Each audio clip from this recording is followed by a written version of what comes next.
Mga bro, Canada is making big waves by letting go of 8 warships na dekada na ang serbisyo sa coastal defense.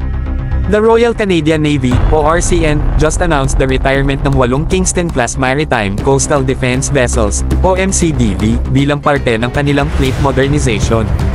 Pero teka, baka may oportunidad dito para sa atin, Pilipinas. Itong mga Kingston-class, mga bro, hindi ito basta-basta barko. Tumagal ng mahigit 3 dekada sa coastal surveillance and patrol, matibay, tested, at reliable. Bawat isa ay may haba na 55.3 meters, displacement na 970 tons, at kayang i-accommodate ang crew na 40. Now here's the real talk, opportunity alert for the Philippine Navy. Habang naghahanap pa tayo ng interim solutions habang hinihintay ang mas bagong assets, bakit hindi natin i-consider na kunin ang ilan sa mga ito?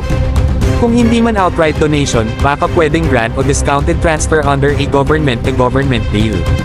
Tandaan natin, Canada is one of our allies at actively involved sa Indo-Pacific cooperation.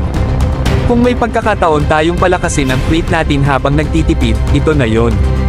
These ships may be old, pero with proper refurbishing, kaya pa nilang magsilbi bilang training vessels, patrol assets, o support ships. At sa sitwasyon natin ngayon sa West Philippine Sea, more hulls in the water means more presence, more deterrence, and more peace of mind. Hindi lahat ng laban ay kailangan ng bagong barko, minsan, kailangan lang natin ng tamang asset sa tamang oras. Mga bro, sana ito ay makita ng DND at AFP bilang golden opportunity in gray paint. Let's keep pushing, keep suggesting, and keep supporting a stronger Philippine Navy.